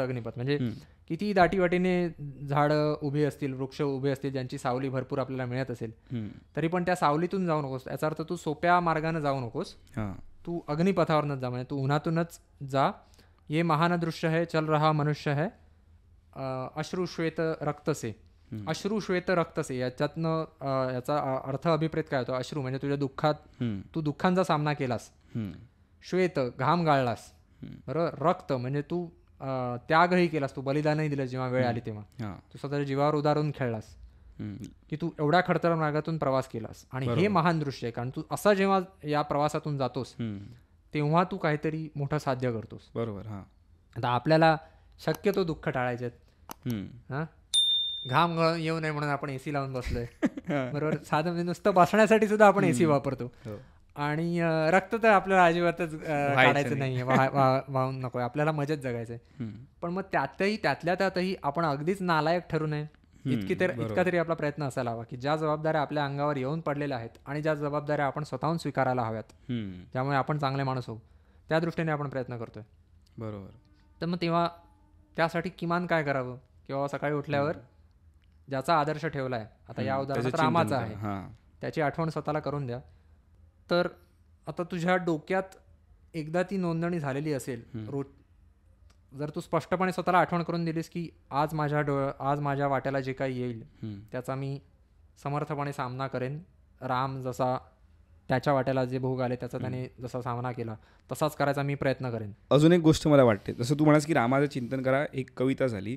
आणि दुसरं म्हणजे आपण बोलतो की रामाचं चिंतन कविता झाली, कविता अग्निपथ कविता जी म्हणालास. हा, आणि रामाचं चिंतन करा सकाळी उठल्या उठल्या, ज्याने असं खडतर प्रवास केलाय. तर अजून एक तू हे करतो की मगाशीच म्हणालो बा आपण की आपण मनावरती बिंबवत असतो, तर तू रामाचा जर आदर्श ठेवतोस तर तू सांगतोयस की रिस्क घे, कारण राम रिस्क घ्यायचा. ती कविता आहे बघ, आकाशी झेप गेरे पाकरा सोडी सोन्याचा पिंजरा, कम्फर्टेबल कम्फर्ट झोनच्या बाहेरचा. मग तू सकाळी सकाळी स्वतःला सांगतोयस उठून पहाटे एकदा तू पहिलंच पहाटे उठलास, कम्फर्ट झोनच्या बाहेर आलास, उठायचं नसतं. अरे मस्त, पहिलं आव्हान ते ब्लँकेटमध्ये तू म्हणजे पहिली गोष्ट तू हे केलीस आणि मग तू रामाचा विचार केलास. म्हणजे उठल्या उठल्या तू अशा व्यक्तीचा विचार करतोय जो कम्फर्ट झोनच्या बाहेर गेला. बरोबर. हा, आणि जो तो कम्फर्ट झोनच्या बाहेर गेला म्हणून त्याने आयुष्यात एवढं सगळं अचीव्ह केलं. म्हणजे आता जे लोक त्याची पूजा करतात, काय त्याला देव मानतात किंवा त्यासाठी त्याला या सगळ्या प्रवासात जावं लागलं. हा, हे मला ऍड करायचं. मग आपल्याला जर शक्य तितकं आपण मोठं व्हावं, बरोबर. असं नाही की आपल्याला जगाचा राजा व्हायचंय किंवा मोठं काहीतरी खूप मोठा बदल घडवून आणणं आपल्याला शक्य असेल नसेल, आपल्या परीने जे होईल ते आपण करायला हवं. आपण किमान आपल्या परिघात राहून तरी व्यवस्थित जगायला हवं, आपल्या आयुष्याच्या परिघात राहून. तो परिघ वाढेल ना वाढेल ही पुढची गोष्ट झाली. आधी आपण प्रयत्न करायला हवा आहे ती परिस्थिती सुधारण्याचा. तर त्या दृष्टीने आपण करायला हवं. म्हणून प्रभाते मनी रामचिंतित जावा हे त्या दृष्टीने बरोबर आहे. आणि मग पुढे वैखरी राम आधी वदावा. पहिल्या ओळीत आपण म्हटलं काय, चिंतन केलं, मनात म्हटलं, मनात रामाचं नामस्मरण केलं. आणि मग पुढे वैखरी राम आधी वदावा, याचा अर्थ वैखरी म्हणजे आपण बोलतो ते. त्यानंतर जेव्हा आपण पहिल्यांदा काहीतरी बोलायला घेऊ उठल्यानंतर, तेव्हा सुद्धा आपण रामाचीच आठवण काढावी. याचा अर्थ तेव्हा सुद्धा आपण स्वतःला ती आठवण करून द्यावी की मी आज रामाचा आदर्श आजही आजच्या दिवसात मी तो पाळणार आहे. बरोबर. कारण असं बऱ्याचदा होतं बघा, आपण एखादी गोष्ट मनात ठरवतो पण ती मनात राहून जाते आणि मग ती आपण विसरून जातो. ती जर आपण व्यक्त करून दाखवली, बोलून दाखवली, म्हणून दाखवली तर ती आपल्या लक्षात राहते. ते सिक्रेटमध्ये बोलतो की मॅनिफेस्ट करणं झालंच. पण मी तुला एक साधं उदाहरण देतो. रात्री झोपताना आपण मुख्य दरवाजा लावतो, तर बऱ्याचदा माझं कधी कधी काय व्हायचं की, अजूनही होऊ शकतं की मी झोपायला येतो आणि मग मला असं वाटतं मी लावला का दरवाजा, किंवा आपण बाहेर पडताना गॅस आडवा केला का असं वगैरे वाटतं ना. तर तेव्हा मी स्वतःला सवय लावली की मी गॅस आडवा केलाय, आडवा करत असताना म्हणून दाखवलं, किंवा मुख्य दरवाजा लावलाय असं जेव्हा मी म्हटलं. कारण काही दिवस येतात की कारणं वेगवेगळी असतात, पण कदाचित आपलं सेरोटोनिनची पातळी कमी झालेली असेल किंवा काय, पण आपला आत्मविश्वास थोडा कमी होत गेलेला असतो किंवा आपण ते करतो आणि आपल्याला लक्षात नसतं की आपण हे केलं. ते जापानमध्ये कदाचित असं ही पद्धत आहे की जे बोलून दाखवतात, ते लोक करतात आणि ते बोलतात हर एक टास्कला. किंवा रॉकेट सुद्धा सोडत असतो आपल्याकडे, कुठल्याही असो, नासा असो, इस्रो असो, ते बघते आम्ही हे केलं. Checklist, basically checklist. थोडक्यात तू चेकलिस्ट पूर्ण केली पाहिजेस. तर तो प्रभाते मनी रामचिंतित पुढे वैखरी राम आधी वदावा, मला वाटतं तो चेकलिस्टचा भाग आहे की तू राम आठवलाय, मनातही आठवला आणि मी मोठ्यानेही आठवून दाखवला की हो मी आठवलाय, हे मी मान्य केलं. बरोबर. आता रामाचं नाव घेतलंय हे कुठेही लागू होतं. तुझ्या मनात तू एखादा चांगला विचार केलास ज्याचं तुला स्वतःला आठवण करून द्यायची, आणि मग त्याची तू व्यक्त करून दाखवलंस, मोठ्याने म्हणून दाखवलंस, म्हटल्यानंतर ते पक्क होतं. आता इथे रामाचा आदर्श आहे म्हणून राम, तुझा आदर्श काहीतरी वेगळा असेल, तुला काम नाही म्हणणार मी, कारण आपण मगाशीच म्हणालो की स्ट्रेस नको आहे. स्ट्रेस पासून मुक्त व्हायचं. ठीक आहे ना, तू स्ट्रेस न ठेवता काम करू शकतो जे काय तुला करायचं ते. हां, पण काम नाही, तुझा आदर्श जो काय असेल तो तू सुरुवातीला विचार करतोयस की हां हे करायचंय, आणि मग तू बोलतो पण आहे. बरोबर. तू विसरू नयेस दिवसभरात म्हणून. पुढची ओळ काय आहे? सदाचार हा थोर सोडू नये येतो, जनी तोची तो मानवी धन्य होतो. तर सदाचाराचे 2 अर्थ निघू शकतात, एक सत आचार आणि एक सताम आचार. म्हणजे तू सत्य आचरणात आणावंस किंवा जे सज्जनांचं आचरण आहे त्याचं तू अनुकरण करावंस. सत्य आचरणात आणावं म्हणजे तू काहीतरी नवीन करतोस का त्याच्यामध्ये? सत्य आचरणात आणायचं म्हणजे तू जसा खरा आहेस, तू जसा आहेस तसा तू वागाव्यास.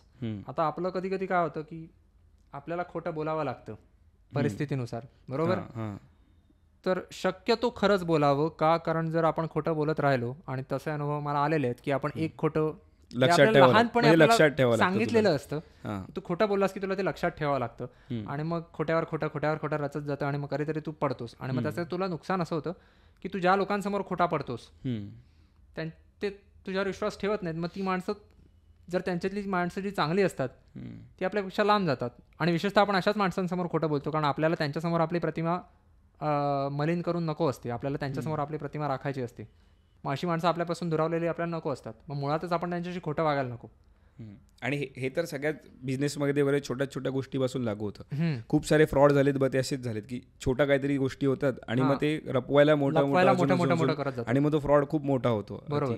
म्हणून मला हे सुद्धा वाटतं की प्राप्तिकर असू नये, कारण जेवढा म्हणजे इन्कम टॅक्स जेवढा तो जास्त लावतात, जेवढा जास्त आकारला जातो, तेवढी जास्तीत जास्त माणसं तो लपवायचा प्रयत्न करतात. बरोबर. आणि मग त्यामुळे मनात निर्माण काय होतं की अरे मी गुन्हा करतोय, बरोबर. त्यामुळे आपण आपल्या नागरिकांना गुन्हेगार ठरवून मोकळे होतो. एकीकडे विचार हा असतो की अरे मी मेहनतीने कमावलेला पैसा आहे, आम्ही का म्हणून देऊ, त्या बदल्यात मला काय मिळतंय, रस्ते चांगले नाहीत, हे चांगलं नाही, ते चांगलं नाही, सुविधा चांगल्या नाहीत, आणि तू कुठल्याही देशात जा ती भावना असतेच. म्हणजे आज आपल्याकडे खरोखर या सगळ्या अडचणी आहेत म्हणून, पण अगदी विकसित देशांमध्ये गेलास तरी तिथे सुद्धा काही ना काहीतरी अडचण असतेच, त्यामुळे त्यांची तक्रार असतेच की का म्हणून मी एवढा कर भरायचा, म्हणून लोक कर चुकवायचा प्रयत्न करणारच. त्यामुळे तो जितका कमीत कमी ठेवू, जितक्या कमीत कमी लोकांना तो आकारू, कुठल्याही प्रकारे प्रत्यक्ष कर अप्रत्यक्ष कर, थोडक्यात सुविधा अशी निर्माण करायला हवी. अर्थात हे आपण मोठ्या पातळीवर म्हणतोय, आपण वैयक्तिक पातळीवर बोलायचं तर ते मी आटपतो थोडक्यात की म्हणजे सिस्टीम, यंत्रणा अशी असायला हवी की लोकांना चुकीचं वाटू नये, म्हणजे चुकीचं करायचा लोभ होऊ नये, मोह होऊ नये. थोडक्यात आपल्याला जर सत्य आचरणात आणायचं असेल आणि जर आपल्याला कायम खरं बोलायचं असेल तर मुळात आपण असं वागू नये ज्यामुळे खरं बोलल्यावर आपली गोची होईल. कारण एक कोट आहे, त्या लेखिकेचं नाव आठवत नाही मला, पण तिने म्हटलेलं की if anything can be destroyed by truth it should be. म्हणजे सत्यामुळे जर एखादी गोष्ट ऱ्हास पावू शकते तर त्या गोष्टीची तीच लायकी आहे, ऱ्हास पावण्याची. मग आपल्याला जर अशी भीती वाटत असेल की मी इथे जर मी काही खरं ते सांगितलं तर माझी वाट लागेल, याचा अर्थ माझी वाट लागण्याची लायकी आहे. बरोबर. मुळातच त्या लायकीवर आपण येऊ नये यासाठी आपण आचरण बदलायला हवं. या दृष्टीने सदाचार हा थोर सोडू नये येतो, ज्यांनी तोची तो मानवी धन्य होतो. जर मी त्या दृष्टीने विचार केला की सदाचार चांगला आहे, थोर येतो, त्याला सोडू नका तुम्ही, कारण तो सोडला तर माझे वांदे होतात. गोष्टी आल्या तू बोललास तसं की एकतर आचरण चांगलं ठेवा की तुम्हाला खोटं बोलायला लागणार नाही, सत्य आचार. बरोबर. आणि दुसरा आहे जो सज्जनांचा आचार आहे त्याचं अनुकरण करावं. राम झाला किंवा कोण, राम एक खूप मोठं उदाहरण झालं. आसपासचे पण मगाच्या श्लोकात आपण म्हटलं की जनी वंद्यते सर्व भावे करावे, बरोबर.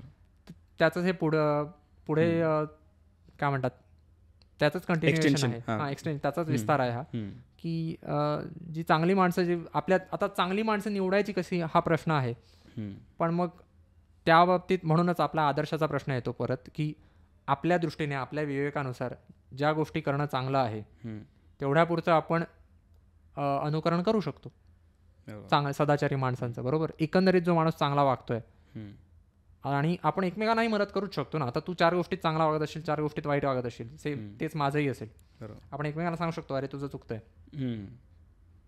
आणि हे चांगलं आहे तर हे करत राहा. मग आपण ज्या 4-5 माणसांना ओळखतो आणि त्यांच्यात जास्त राहतो, साधारण आपला स्वभाव, आपण माणूस म्हणून त्यांची सरासरी असतो, असा एक समज असतो. तर तू तुझ्या मित्राला जसं सांगितलंस तसं की तू स्वतःच्या मित्रांना नावं ठेवतोस, मग तू त्यांच्यात का राहतोस, तू कारण याचा अर्थ तू पण त्यांच्यासारखाच असणार. हां, किंवा तू जर त्यांच्यापेक्षा चांगला आहेस तर दुसऱ्यांमध्ये राहा, तुला चांगले वाटतात. हां, त्यांना मित्र बनव. आपली आता पंचायत कधी अशा वेळेला कशी होते की जर आपल्याला स्वतःला सुधारायचं असेल तर अशा वेळेला काय होतं की ज्या क्षणी आपण अशा मनस्थितीत येऊ की मला स्वतःला सुधारायची गरज आहे, त्याच क्षणी आपल्या आजूबाजूचे मित्रमंडळी त्या मनस्थितीत असतील असं नाही. हां, ते होतं. बरोबर. मला आता आयन रँडचं पुस्तक आवडलं होतं. मी 21 वर्षाचा होतो. मला फाउंटन हेड प्रचंड आवडलं होतं. मला जो दिसेल त्याच्या मागे लागलो होतो मी. फाउंटन हेड तुझ्याही मागे लागलो होतो. वाचलं मी ते. हां, तर मग हो, पण मी मागे लागून का नाही वाचतात, का नाही वाचतात, अरे तुमचं अख्खं आयुष्य बदलून जाईल, तुमचं पूर्ण सगळं मानसिकता बदलून जाईल.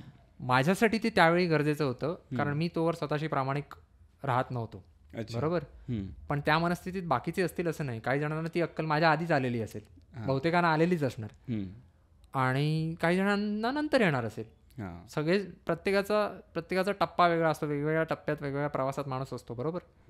तर त्यामुळे होतं काय की मी स्वतःला सुधारायचा प्रयत्न करतोय, त्यावेळेला माझ्या आजूबाजूचे त्या तयारीत असतील असं नाही. आता आपला योगायोग जुळून आला आणि आपण एकमेकांना हे सांगत राहतो की चला आपल्याला सुधारायचं आहे, पण ते नेहमीच तसं होईल असं नाही. आणि म्हणून बऱ्याचदा काय होतं की म्हणून याला म्हणतात की हा एकला चलो रे प्रवास असतो. मी स्वतःला सुधारतोय, पण माझ्याबरोबर बाकीचे सुधारत असतील नसतील मला माहीत नाही. त्यामुळे मी ज्या माणसांमध्ये रमतोय, आत्तापर्यंत रमत होतो, त्यांच्या गप्पा, त्यांचे विषय तेवढे मला आवडतील असं नाही. बरोबर. मग असं होतं की अरे मला या लोकांमध्ये नाही राहायचं आहे. म्हणजे जर खरोखर मी ज्या माणसांमध्ये राहतोय ते मला बरोबर वाटत नाही. वाईब मॅच नाही होते लोकांची. वाईब मॅच नाही होते म्हणजे ठीक आहे, माझे जुने मित्र आहेत, ओळखी आहेत, पण आता विषय बदललेत. मी आता स्वतःला सुधारायचा प्रयत्न करतोय. समजा एखादा माणूस असेल ज्याने ठरवलं मी दारू पिणार नाही, आणि त्याचे मित्र सगळे चांगले आहेत आणि त्याला त्याच्या मित्रांवर प्रेम आहे, सगळं काही आहे, पण ते जेव्हा भेटतात तेव्हा सगळेजण दारू पितातच पितात. मग याला जर बदलायचं असेल ते, तर त्याला त्यांच्यात राहून चालणार नाही. हां, कारण त्यांना वाटत नाही की आपण दारू सोडावी, तर ते बदलणार सोडणार नाही. ते म्हणतात अरे आम्ही तसंही जास्त पित नाही, असं काय असेल ते. किंवा कदाचित त्यांचा स्वतःवर नियंत्रण तेवढं असेलही म्हणायला की हां ते खरोखर कमी वेळा पित असतील, पण हा जो ज्याने पिणं सोडायचं ठरवलेलं आहे त्याला ती गरज असेल की बाबा मला व्यसन लागलं आहे, मला सोडायचं आहे, तर तेवढ्याचंही निमित्त नको मला. मग त्याला अशा माणसांबरोबर राहणं बंद करावं लागेल. जसं ते ॲटॉमिक हॅबिटमध्ये पण वाचलं की तुला जी गोष्ट नकोय, जी करायची नाहीये ती दूर ठेव. बरोबर. त्याच्यात एक उदाहरण होतं नाही, मी ते क्यूज मी ते त्या पुस्तकात वाचलेलं की मी आनंद नाडकर्णीचा व्हिडिओमध्ये ऐकलेलं वाटतं कदाचित, की तो माणूस सकाळी उठल्या उठल्या दारू प्यायचा. अच्छा. हां, मग त्यांना विचारलं की ठीक आहे दारू पिता, पण आणता कुठून दारू? सकाळी म्हणजे तो बोलला माणूस की 6 वाजता मी उठल्या उठल्या दारू पितो, पाणी प्यायच्या आधी दारू पितो. तर म्हणाला की ठीक आहे पिता, पण आणता कुठून? होते की घरात बाटल्या आहेत सगळ्या दारूच्या, फेकून द्या. मग त्यांनी पहिलं सांगितलं की त्या फेकून द्या, की जर तुला एखादी गोष्ट करायची नाहीये तर ती गोष्ट दूर ठेव. बरोबर. आणि जी गोष्ट करायची आहे ती जवळ ठेव. हां, ॲटॉमिक हॅबिटमध्ये पाण्याचं उदाहरण दिलेलं की त्यांनी ऑफिसमध्ये खूप साऱ्या सोड्याच्या मशीन काढून पाण्याच्या मशीन लावल्या, तर लोक पाणी प्यायला लागले. बरोबर. तर ते एक कारण आहे. पण म्हणजे ते एक आहे की ज्या गोष्टी आपल्याला जवळ करायच्या त्यांना आपण जवळ करतो, मग अशा माणसांना आपण जवळ करायचा प्रयत्न करतो.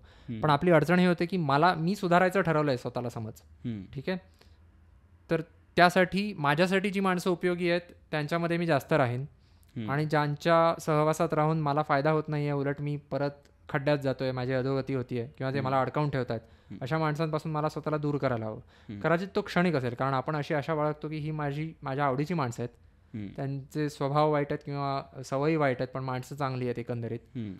आज मी पुढे जातोय, उद्या मला बघून ते पण येतील, पण आज मी त्यांना पटवून देऊ शकत नाही की हे सगळं करणं गरजेचं आहे. तर ठीक आहे, मी एकटा पुढे होतो, मी स्वतःच्या उदाहरणाने त्यांना दाखवून देईन. बरोबर. म्हणून मी पुढे निघालो. मला ज्यांच्याबरोबर राहायचं आहे त्यांनी मला का स्वीकारावं? ते मला अजून मागचाच मानतायत, ह्याला कशाला. त्यामुळे आपण एकटं पडायला होऊ शकतं अशा टप्प्यावर की मी त्यांना पाठी सोडून पुढे आलो, पण मी अजून इतका पुढे नाही आलेलो की मला ज्यांच्यात मला राहायचंय त्यांनी माझा स्वीकार करावा. बरोबर. त्यामुळे आपण मध्येच कुठेतरी अडकलेले असू शकतो. अशा वेळेला आता आपल्याला बरं आहे की आपण मित्रांनी मिळून ठरवलेलं आहे की आपण स्वतःला सुधारावं, आणि त्यामुळे आपण सतत एकमेकांना प्रोत्साहन देत राहू शकतो आणि आपण आणखीन सुधारू शकतो आणि यावर चर्चाही करू शकतो की आपलं काय चुकतंय, काय बरोबर होतंय. बरोबर. तर म्हणून जनी निंद्यते सर्व सोडून द्यावे आणि जनी वंद्यते सर्व भावे करावे या दृष्टीने सुद्धा महत्त्वाचं ठरतं. कारण आपल्या दृष्टीने जे बरोबर आहेत त्यांच्यापर्यंत जर आपल्याला पोहोचायचं असेल तर आपल्याला त्यांचं ते ऐकायला हवं. आणि आता या श्लोकात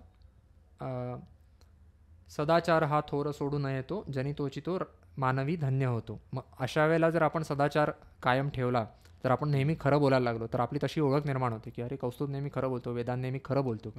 की कधी काय झालं, लोकांना मत विचारायचं असेल तर ते लोक आपल्याला येऊन विचारतील की तू खरंच काय ते सांगतोस आणि चांगल्या रीतीने सांगतोस. तर एक चांगला माणूस म्हणून इंडस्ट्रियलिस्ट जे होते ते लोक कोणाला बघतात, तर रतन टाटांना. म्हणजे भले त्यांनी पैसे नाही कमवले, म्हणजे असं as compare to Ambani, Adani, तेवढ्या हां, म्हणजे ते काय जगात 5वे 30 वगैरे असे नंबरवरती गेले नाहीत, पण तरी पण लोकांना म्हणजे त्यांच्याबद्दल मान होता. कारण त्यांनी कारण त्यांचं आचरण केलं, खूप साऱ्या गोष्टी केल्या, पण त्यांचं आचरण चांगलं होतं. ते बरोबर. म्हणजे माणूस स्वतःच्या उदाहरणातून दाखवून देतो की कसं असायला. आपल्याला गरजेचं नाही की लोकांना जाऊन उपदेश द्या, असं करा तसं करा. आपण स्वतः ज्या चांगल्या गोष्टी आपल्याला वाटतात त्या आचरणात आणायच्या आणि आपोआप त्या जगाला दिसतात. आणि म्हणूनच सदाचार हा म्हणजे या 2 वाक्यांचा अर्थ असा की आपण जर सदाचाराला चिकटून राहिलो तर आपण जगात धन्य होतो, म्हणजे आपण सुखी होतो, आपल्या वाट्याला सुख येतं, लोक आपल्याला मानतात आणि आपल्याला हव्या त्या माणसांमध्ये मग आपल्याला राहताही येतं आणि त्यांच्याकडून शिकतही राहता येतं. आता तो पहिल्या श्लोकात होतं की गमू पंथ अनंत या राघवाचा, तर तो अनंत आहे, त्याला काही तो राघवाचा जो पंथ आहे म्हणजे त्याच्या मार्गावर जायचं त्याला अंत नाही. याचा अर्थ कुठल्याही एका टप्प्यावर आपण झालं मी पोचलो असं होणं शक्य नाही. इम्प्रूव्हमेंटला काही ना काही स्कोप असतो. बरोबर. तू या गोष्टीमध्ये आता असतं की शाळेमध्ये अरे त्याला जास्ती मार्क मिळाले, तुला कमी मिळाले, त्याला जास्त मिळतं, तू काय करतोय, त्यापेक्षा तुला कमी मिळतं, तू स्वतःशीच कॉम्पिटिशन कर, म्हणजे स्वतःबरोबर तू स्पर्धा कर की तुला अजून चांगलं करता येईल. आयुष्यात आपल्याला 100पैकी 100 कधी मिळूच शकत नाहीत. आणि त्यामुळे ते मिळवावेत. 100पैकी 100 म्हणजे देवत्व प्राप्त झालं. तर ते मिळवण्यासाठी आपण धडपड करत राहायची. आणि म्हणून तो अनंत काळाचा प्रवास आहे की कारण आपल्याला आपल्या दृष्टीने देवाची व्याख्या असते, ती व्याख्या सुद्धा सतत सुधारत राहते. आणि म्हणून आपण सतत पुढे पुढे पुढे पुढे जात राहतो. तर ते होत राहायला हवं, कारण तो अनंत काळ चालणारा आहे मार्ग, म्हणून आपण ते करत राहायला हवं. बरोबर. म्हणजे तो प्रयत्न सतत सदाचाराला चिकटून राहायला हवं, त्याने आपल्याला फायदा होत राहतो. मग आपण सुखी, आणखीन सुखी असे होत राहतो. म्हणजे भले लोक तुला चांगलं मानू न मानू, तुला स्वतःला सुधरून स्वतःचं भलं करायचं. बरोबर. आणि त्याचा एक परिणाम आपोआप असा आहे, साईड इफेक्ट आहे तो, की लोक मानतातच तुला शेवटी. आता ते म्हणतात ना की सुरुवातीला तू काहीतरी वेगळं करायला घेतलंस तर लोक तुझ्यावर हसतील, पण तू करत राहिलास आणि स्वतःला सिद्ध केलंस तर लोक शेवटी तुला मानतील. बरोबर. मग मान तुला शेवटी मिळणारच आहे जर तू व्यवस्थित वागत राहिलास तर. अर्थात त्या गोष्टी सातत्य ठेवलंस तू. बरोबर. पण तू अर्थात स्वतःला चांगल्या लोकांमध्ये न्यायला हवंस, तेही महत्वाचं आहे.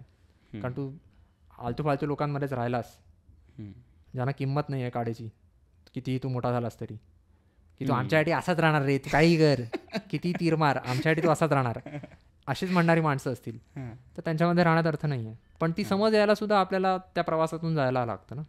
बरोबर. तर हा आपला 3रा श्लोक झाला. 3रा श्लोक. हो. आता मला सांगा, आता आपण डिस्कशन तर करतोय मनाचे श्लोक, की आपण आपलं मुख्य आहे की स्वतःला सुधारणं. बरोबर. तर आपण एकमेकांना असे टास्क देऊ शकतो का की या आठवड्यात आपण ही गोष्ट करावी? आपण हे करायला हवं. कारण नाहीतर नुसतं आपण इथे येऊन बडबडतोय. बरोबर. स्वतःला सुधारायला हवं. येतो इथे 1-1 तास 2-2 तास आपण बडबडतोय. माईकवर 1-1 2-2 तास आपण असे बडबडतोय की सुधारायला हवं. तर हे गोकमपट्टी गेल्यासारखंच. म्हणजे भले आपण सांगतोय की सुधर, पण आचरणात आणल्याशिवाय अर्थ नाही. आता ह्याच्यात सदाचार, भले खूप काही वाईट आचरण करत नसू तरी पण एक गोष्ट आपण आपली सुधारली, एका आठवड्यावरती आपण समज जर लक्ष केंद्रित केलं, आता चांगलं असायला हवं. म्हणजे असं एक गोष्ट दोघांनी एकमेकांना सांगितलं की चला आपण ह्याच्यावर काम करू. चालेल. आपण एक काम करूया, आता दर आठवड्याला आपण जेवढे श्लोक वाचतो बरोबर, त्या श्लोकात आचरण करता येण्यासारखं काय आहे नव्याने, की आपल्याला यात नव्याने कारण असं नाही आहे की या सगळ्या गोष्टी आपल्याला माहिती नव्हत्या, या लहानपणापासून आपल्याला शिकवलेल्या असतात. इग्नोर करतो. असं बऱ्याचदा असंही असतं की काय करायचं कसं करायचं सगळं आपल्याला माहिती असतं, आपल्याला फक्त स्वतःला आठवण करून द्यायचा अवकाश असतो. बरोबर. आता या निमित्ताने अशी कुठली गोष्ट आहे या 3 श्लोकातली, आता आपण 3 श्लोकांवर बोलत होतो, या 3 श्लोकांमध्ये अशी कोणती गोष्ट आहे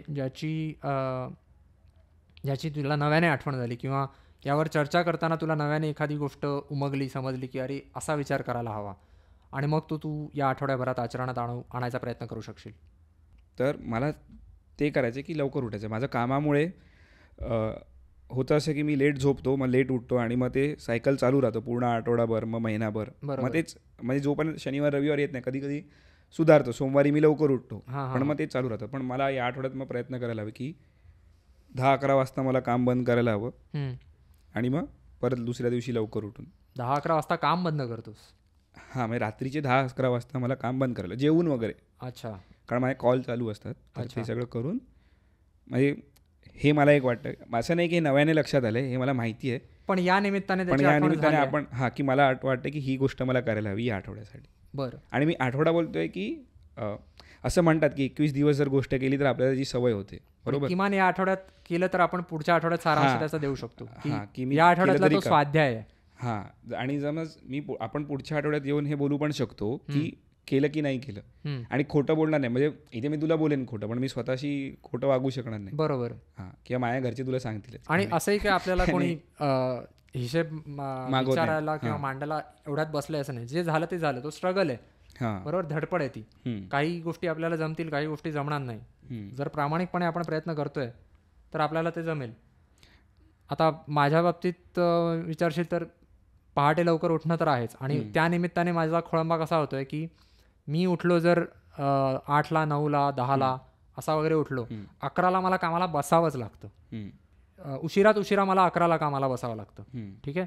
तर त्यामुळे काय होतं की उठल्यावर मी 8ला जरी उठलो ना तरी मी जिमला जात नाही, कारण जिममध्ये माझा 1-1.5 तास जातो. आल्यावर मग खायचं प्यायचं.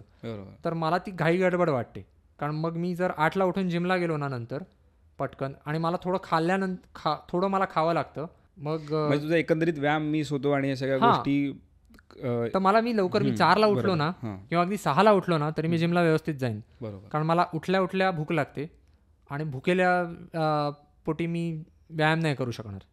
बरोबर. तर मला उठल्यावर आधी खावं लागतं थोडंसं, खाल्ल्यानंतर मग थोडा वेळ गेल्यावर 1 तास 1.5 तास गेल्यानंतर मी जिमला जातो. तर त्यासाठी मला तेवढं लवकर उठायला हवं.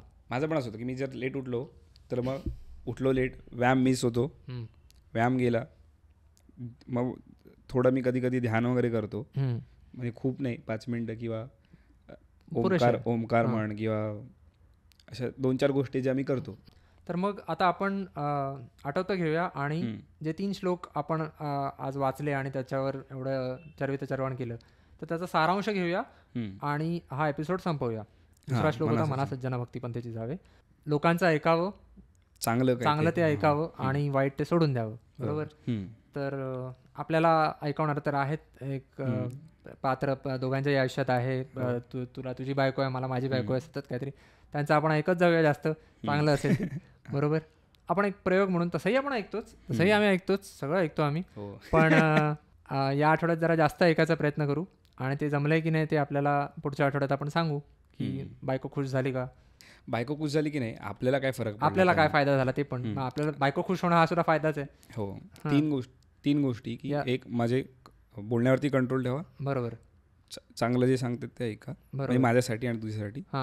आणि लवकर उठणं. हा, ते टास्क देतोय ना आपण एक, बरोबर, हे आपण करायची. आणि एक आपला आविर्भावही बदलून पाहायला हवा की जो काय अडचण तुझ्या समोर येईल ती अडचण नाहीये, ते माझ्यासाठी जास्तीचं काम आहे, असा विचार केला की आविर्भाव बदलतो, मग आपण ते काम आटपतो.